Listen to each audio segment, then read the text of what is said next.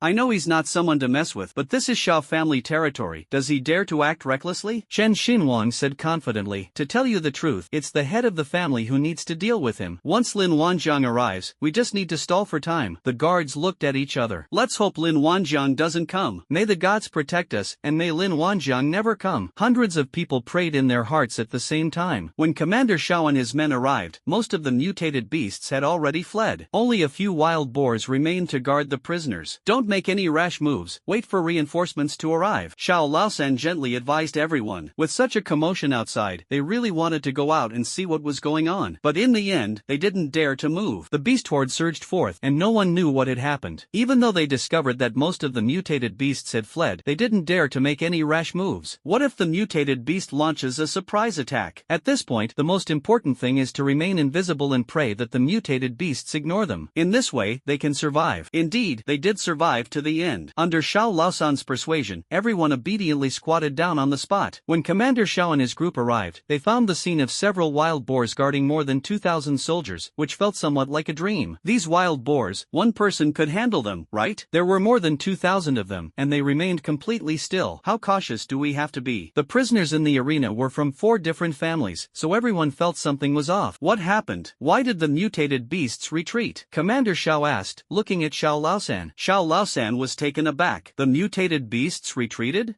No, weren't you the ones who chased away the mutated beasts? Commander Zhao's face darkened. Well, looks like we won't get any information from them. That means we don't know how the mutated beasts retreated. Could it be an internal conflict? They could only speculate wildly. The beast tide came and went like the wind, becoming a mystery. The good news is that they successfully rescued 2,000 prisoners, which saved them some face. It also helps to make reports look better when they are submitted. Clearly, the division commanders and senior officers were quite excited. With the mutated beasts gone, the busiest time is now approaching, as the mine defense zone must be rebuilt. Mining can't stop. As a result, the 4 major families reoccupied the mining area and repaired the fortifications. I believe it won't be long before the mine is restored to its previous state. Brother Lin, how come you're so well informed? The beast tide has indeed receded, Commander Su said excitedly as he dialed Lin Wanjiang's number. He just quit. I have a subordinate who's a fortune teller. Lin Wanjiang said with a straight face, spouting nonsense. You don't need to come over. The trouble here has been resolved. You must be quite busy over there, so there's no need for you to make another trip, Commander Su said politely with a smile. Okay, that's all for now. Lin Wanjiang hung up the phone. Actually, Lin Wanjiang never intended to go. Chen Xinhuang and his men were still waiting for Lin Wanjiang, hoping to subdue him once he appeared. The Shen family sent another 300 Black Bear soldiers north, almost emptying their coffers. The Li family also transferred 500 elite Jade Dragon Guards from their own home this time. The Chen family also dispatched their trump card, 500 Fudong army soldiers. Judging from the lineup alone, it can definitely be described as luxurious. These elites, carefully cultivated by the powerful families, are at least level 3 awakened beings. Their talents and skills are not too bad. If ordinary soldiers can't capture Lin Wanjiang, then they'll send their elite troops. The 3 families joined forces to deal with Lin Wanjiang. In their view, it was a piece of cake. The next day, when the elite troops from the Chen, Li, and Shen families arrived at the Xiao family's defense zone in the northern border, they found nothing. Where is he? Chen Zhuan demanded. This time, Chen Zhuan personally led the team. Perhaps it's because he doesn't trust the people under his command. He had repeatedly botched things for him, so he wanted to meet Lin Wanjiang in person.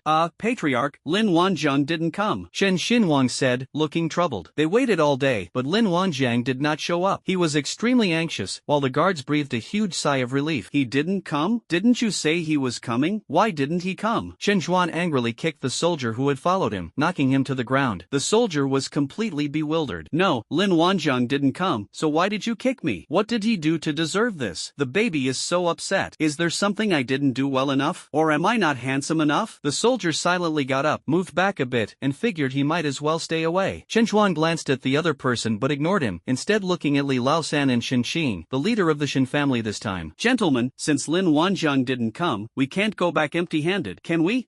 Since he didn't come, then we'll go to the Wanjiang Corps defense zone. Shen Qing's words were icy. Li Laosan nodded. Let's make sure we go smoothly, so as not to give anyone cause for gossip. At this moment, Chen Xinhuang spoke up. Patriarch, it seems that Lin Wanjiang has pledged allegiance to the Su family. He will pass through the Su family on his way, which may alert them. Does the Su family also want to get involved? Chen Zhuan frowned. Since Lin Wanjiang has sided with the Su family, things are getting a bit complicated, Li Laosan said thoughtfully.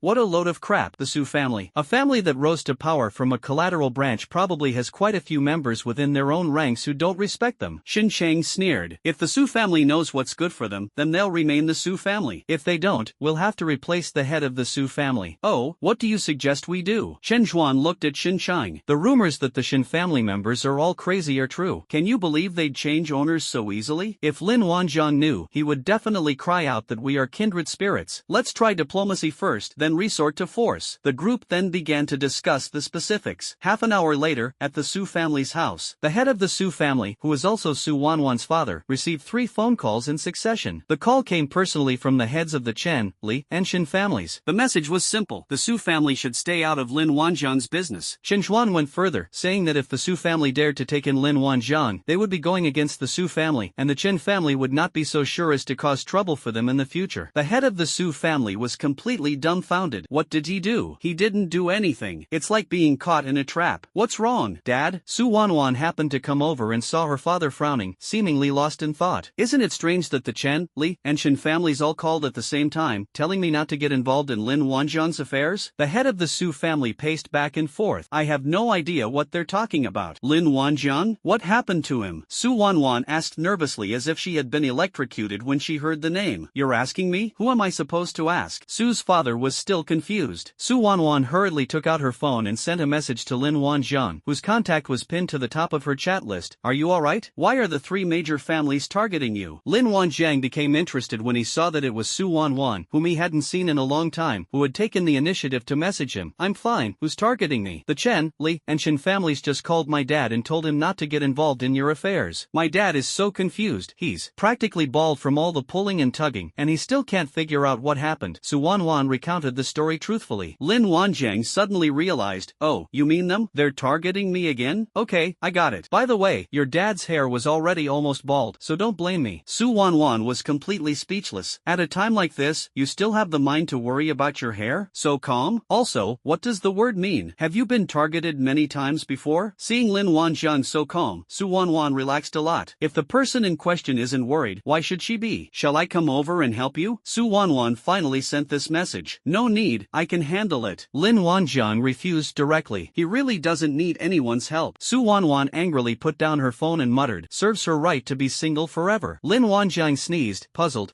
Why does it feel like someone is cursing at me? He thought about Su Wanwan's words carefully. The Chen, Li, and Shin families are truly persistent. It seems the beatings they received weren't enough to wake them up. Since that's the case, let's help them change their head of the family. Now his Dragonfly and Bee minions have diligently explored the entire map of the alliance. Lin Wanjiang can go wherever he wants. Where is the Li family's old house? He didn't even know about the Shin family's old house. This is a bit awkward. You want to help someone change their household registration, but you don't know where their house is located. Forget it, Lin Wanjiang will let it go. Next time, he'll go through the phone line and beat them up. Since he didn't know the exact locations of the Shin and Li families, he decided to go to the Chen family first. Lin Wanjiang teleported to the vicinity of the Chen family. He surveyed the sky and immediately knew the location of the Chen family. He used his mind to control one of the guards. Where is Chen Zhuan? He went to the north, the guard said, somewhat dazed. Lin Wanjiang's face twitched. The first attempt to proactively change the owner of a household failed completely. Where is the good fortune I was promised? Why can't I even run into a single person? Is this a fake skill? Lin Wanjiang cursed inwardly, thinking that Chen Zhuan's long journey had caused his hemorrhoids to flare up. Far away in the northern border, Chen Zhuan suddenly became restless, unsure whether to stand or sit, leaning in an awkward posture. Master, what's wrong? Chen Xinhuang asked with great concern. Chen Zhuan waved his hand, signaling him to step back. Master, are you having hemorrhoid flare-ups? I have some medicine here, Chen Xinhuang said softly, taking out a small tube of ointment. Chen Zhuan's face darkened. Hey Chen Xinhuang, my hemorrhoids are acting up. Why are you so concerned? Besides, can such a thing be said out loud? Are you deliberately trying to make a fool of me? Damn it. Get out. Chen Zhuan kicked Chen Xinhuang away. The kick aggravated the pain, and Chen Zhuan could no longer sit still. Master, this hemorrhoid medicine really works. I use it all the time. Chen Xinhuang hurriedly got up and eagerly handed over the small ointment, his voice unconsciously becoming a few decibels louder. Now everyone heard it. Chen Zhuan's face turned red. What a clueless guy. How could he have been so blind as to promote him? Shin Chang and Li Laosan looked at them with strange expressions. Patriarch Shin, since you are not feeling well, why don't you rest for a while? We'll set off again in half an hour. Shin Chang said calmly. Chen Zhuan was too ashamed to stay any longer and quickly left. Chen Xinhuang followed him out eagerly. Before he could even leave the house, Chen Zhuan kicked him back inside. Don't follow me, Chen Zhuan shouted, and disappeared. Chen Xinhuang felt so wronged. He had hemorrhoids, so what? It wasn't something shameful. This little ointment is quite effective. He tried it last time. The head of the family is just too thin-skinned. Lin Wanjiang and Chen Zhuan missed each other completely. It seems that God wants him to live a few more days. Lin Wanjiang did not deliberately pursue Chen Zhuan to the northern border. Since Chen Zhuan went to the northern border, he was probably there for him. Then he just needs to wait and see. You'll run into him sooner or later. The Lianshan family should be there too. This time, we must capture someone and interrogate them to find out their detailed addresses. We must find them a new head of household. Until the new head of the household obeys, Lin Wanjiang went straight back to his own defense zone. Looking at the new urban area that was beginning to change dramatically, his calm heart was stirred by a small ripple. Who would have thought that Lin Wanjiang would also have a piece of land of his own? The terrain north of the river is flat, so it is easy to lay out houses. Lin Wanjiang used a timber structure, referencing the styles of the Jiangnan water towns of the past. The rows of houses stand side by side, neat and uniform, extremely beautiful, and visually stunning. The farmland is of equal size and distributed in an orderly manner. These are collectively owned and privately owned lands that can be used to grow crops, but they are all in a state of waiting to be cultivated. When the soldiers finished their training, they were all astonished and gaped when they saw the completely changed city outside. They were unaware that the land already belonged to the Wanjiang Production and Construction Corps. It's unclear what Mr. Lin's purpose was in doing this outside the city, or perhaps they were unaware of Lin Wanjiang's plan to expand his territory, so they all reacted as if they had discovered a new continent. To their surprise, it seemed that no mutated beasts were bothering them anymore. How come such a big change has occurred in the outside world while they were cultivating? How long have they been cultivating? It all seems so unreal, like a lifetime ago. Gentlemen, I have good news for you. From now on, this land outside will belong to our Wanjiang Corps. Lin Wanjiang sat on a flying eagle and shouted from a high place. The words reached everyone's ears clearly. See those rows of new houses? Those will be your homes from now on. However far our defense zone extends northward, that's how big our territory will be. This is the approval document the Alliance gave us. It's legal and compliant. You can live here permanently from now on. The soldiers of the Wanjiang Corps became somewhat agitated upon hearing this. Does this area outside belong to their Wanjiang Corps? Wow, they can own their own houses now. You should know that they used to live in collective low-rent housing, and getting a good location required connections. Now that Boss Lin tells them they can live in a new house, how could they not be excited? Mr. Lin released a lot of information at once, and everyone needs time to process it. To expand territory beyond the borders, absolute strength is required. Without a doubt, Mr. Lin succeeded. They don't need to worry about this anymore. Otherwise, they wouldn't have seen such a drastic change outside the city. Where can you find a boss like this? Not only do they provide meals and accommodation and pay a salary, but they also allocate housing. They got on the right ship. Outside the city is no longer a suitable name for this area. Inside and outside is just a concept. This area will be a comfortable living area for humans. Everyone in the Wanjiang Corps firmly believed this. As for the issue of mutated beasts, it's not a problem at all for Boss Lin. Just look at Boss Lin's beast minions and you'll know. This residential area is absolutely impregnable, perhaps even safer than the interior of the Alliance. While those within the Alliance worry about being betrayed by powerful families, they don't have that concern here. Boss, is this living area really for us to live in? A soldier couldn't help but ask loudly. His words were full of expectation. Lin Wanjiang smiled and looked at him. That's right, this residential area will be your territory from now on. Every soldier under my command, Lin Wanjiang, will be allocated a house. Remember, a house, not just a room. In addition, each household will be allocated 2 plots of land, and they are not allowed to buy or sell them privately. Of course you definitely won't have time to farm, but you can bring your family to live with us. Everyone was so excited when they heard this that they cheered. They might not believe it if someone else said it, but since it was Lin Wanjiang who said that, it must be true. Long live! Long live! The soldiers shouted in unison. The sound was deafening, a cacophony of cheers and celebrations. Of course, this is definitely worth celebrating. It is a day that must be commemorated, a day that will go down in history. They were even able to bring their families over. This is an example of one person leading their entire family out of poverty and into prosperity. They've certainly made something of themselves. Many people wept with joy. Most ordinary soldiers come from ordinary families, or even less. Life was tough. Sometimes we didn't know where our next meal would come from. 3 meals a day are considered celebrating the new year. They work so hard they don't even have enough to eat, and the food is all fed to those big families. Many people are deeply moved by this opportunity. Many ordinary people have dreamed of becoming successful in the future and providing a good life for their families. But in the end, it was still difficult to change the class gap. Now their fate has quietly changed. Boss, let's name this residential area. Lu Mu shouted. That shout resonated in everyone's hearts. Yeah, boss. Boss, we have to come up with a catchy name. When Wei Liang shouted, this will be the first territory of our Wanjiang Corps, and its name must be resounding. Some soldiers echoed loudly, yes, we must name it. It's so meaningful. After a moment's thought, Lin Wanjiang said, we are the Wanjiang Corps, so from now on, let's call this place Wanjiang City. After a moment of reflection, everyone nodded unconsciously. The boss is right. No one will stop you if you want to add a surname in front of your name. Wanjiang City is quite nice too. Chen Outyan's face twitched. Didn't someone just look down on the name Wanjiang Corps before? So, you've gotten used to it now? You just casually mentioned coming to Wanjiang City. Xiaobo rubbed his forehead, feeling embarrassed for Lin Wanjiang. Had he become addicted to naming things after himself? This is the result of not studying properly in school and pestering Yan Rushuang every day. Even their names are so distinctive. Oh well, he's not embarrassed anyway, it's others who are embarrassed. Thus, Wanjiang City was officially established today. Their Wanjiang Corps not only had its own defense zone, but also its own living quarters. From now on, everyone will fight for themselves and defend the border for their own benefit. Wanjiang City! Wanjiang City! The crowd shouted in unison, their enthusiasm reaching its peak. Brothers, let's start allocating housing by company level. You can take the houses that have been built now. The 1st Regiment is in the east, the 2nd Regiment is in the west. Go find your respective company commanders to get your housing. Lin Wanjiang smiled and waved. Long live. Great. Many people swarmed around their company commander. The company commanders were also having a headache. They haven't figured out the situation yet, so how are they going to divide it? This is a huge project. Why are you all crowding around me? I'm still confused. Let's go find the regimental commander. A company commander said helplessly. In the end, Chen Outyan and Xiaobo had no choice but to personally take to the field, using maps to mark out rooms for each soldier. Fortunately, the houses are all numbered and are arranged in a very neat manner, making them easily identifiable. They are also very easy to divide. The house isn't very big, it can't compare to a self-built villa in the countryside. However, it was about the size of a row of small townhouses, more than enough for a soldier's family to live in. It can be said that it has raised the standard of living by several levels. There is absolutely nothing to criticize. If there's one thing to complain about, it's that it's too big. You're destined to never be able to walk all over Wanjiang City. However, public transportation will be improved gradually in the future. This is nothing. It's only just been developed. Basic necessities will definitely be available by then. The soldiers who were the first to be assigned houses couldn't wait to start calling home. They proudly told their families that the Wanjiang Production and Construction Corps had allocated them houses and land. Now that they have a place to call home, they can bring people over to live with them. The soldiers' families were initially skeptical when they heard the news. However, they were all speechless with shock when they saw those beautiful little houses. Many soldiers' parents shed cloudy tears. Their son has made something of himself. Moving, we absolutely have to move. Let's move happily. They smiled and bid farewell to everyone. A densely packed rental area. Old Wang, why are you suddenly moving away? Someone asked. Hee, my son's corps allocated him a house and land. Old Wang said with a happy expression. Wait a minute, Lao Wang, your son only joined the army 6 months ago. How come he's already being allocated a house and land? The man asked in confusion. Yeah, Lao Wang, you must be dreaming after drinking too much. Ha, someone else mocked from the side, unable to bear seeing others doing better than themselves. Old Wang chuckled dismissively. Hee, it's true my son went there for half a year, but the corps he's in now is called the Wanjiang Corps, and they treat the soldiers very well. Wanjiang Corps? What family is it from? Is there a Wan family? I don't think so, someone asked in confusion.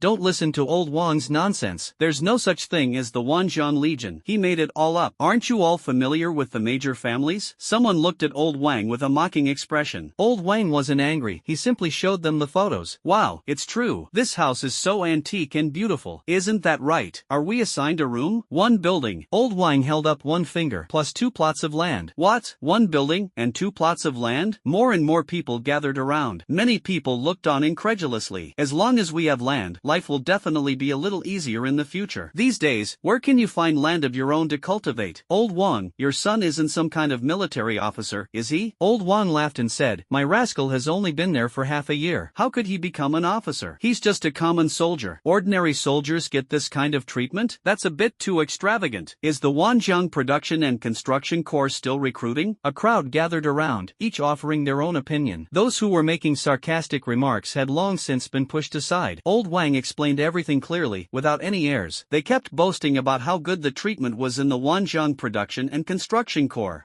What's so smug about? Although the others were sarcastic, they still leaned closer to listen attentively. Hearing this made everyone's hearts itch with anticipation. They hadn't realized there were such excellent military units. Now that the Wanjiang Production and Construction Corps has been newly established, it's unclear when they will come to recruit soldiers soldiers here. Everyone looked on with anticipation. He wished he could send his son directly to the Wanjiang Production and Construction Corps. Many people were thinking about whether to call their sons, who had just joined the army, back and have them join the Wanjiang Production and Construction Corps. Anyway, joining any army group is the same as joining anywhere, and it's not like other army groups offer such good treatment. The news that the Wanjiang Production and Construction Corps offered excellent benefits spread quickly among the lower strata of society. It spread particularly rampantly in some military dependents' homes. This can be considered a breath of fresh air in the military corps world, and the reputation of the Wanjiang Corps gradually spread. Unexpectedly, it was not the fighting strength of the Wanjiang Corps that first gained fame, but rather the treatment of the Wanjiang Corps. This was not within Lin Wanjiang's expectations. He only wanted to improve the living conditions of his brothers. However, this is also a good thing, as the response rate for recruitment by the Wanjiang Production and Construction Corps will likely be higher in the future. The soldiers of the Wanjiang Production and Construction Corps were happily distributing houses, even though the houses were empty and essentially unfinished. But that doesn't matter, things will get better day by day. Mr. Zhou stroked his beard and watched the scene with a smile. The Wanjiang Corps is indeed different. This is what a person should be like. How wonderful it would be if everyone could live like this. Old Zhou's thoughts began to drift away. He was getting old. This was the era of the young. The elite troops from the Chen, Li, and Qin families are already on their way to the Wanjiang Corps. Lin Wanjiang naturally wouldn't forget this matter. He summoned the somewhat exhausted white tiger, giving it a mental and physical recovery. Old Bai, good news. Lin Wanjiang patted the enormous tiger head. Bai Hu's face darkened. I'd be a fool to believe you. What good news? The good thing you're talking about is finding so many female tigers for it? It can't handle it all at once. I almost joined the funeral love family, a term referring to families who are obsessed with the idea of dying for love. The hardest thing to bear is having no one to help you. 18 at once, I can't take it. This was the first time I'd realized it was running out of energy. Hey Lao Bai, what's with your eyes? I sent you all the beauties of my harem to reunite with you, and instead of being grateful, you dare to complain? Lin Wanjiang glanced at Baihu. It seemed he hadn't beaten him hard enough. White Tiger rolled his eyes. Big brother, you're giving me 18 of them at once? Can my little body handle that? Ha, can I handle it? Then why don't you assess your own capabilities? If you can't do it, don't force yourself. Lin Wanjiang rolled his eyes at it. Shouldn't we distribute the spoils evenly? Next time, 6 heads will be enough. The White Tiger looked resentful. No one knows how it survived. Lin Wanjiang looked at Baihu with disdain. You can't do it yourself, so why blame me? You're already so old and you still don't know how to control yourself. Baihu fell silent. There was no reasoning with someone who didn't even have a girlfriend. I'll give you a look. Figure it out yourself. Hey, are you itching for a beating again? I suspect you're talking about me behind my back. Lin Wanjiang swung his fist, which was as big as a sandbag, at Baihu. White Tiger's eyes instantly turned dark. Finally, Baihu almost cried. Big brother,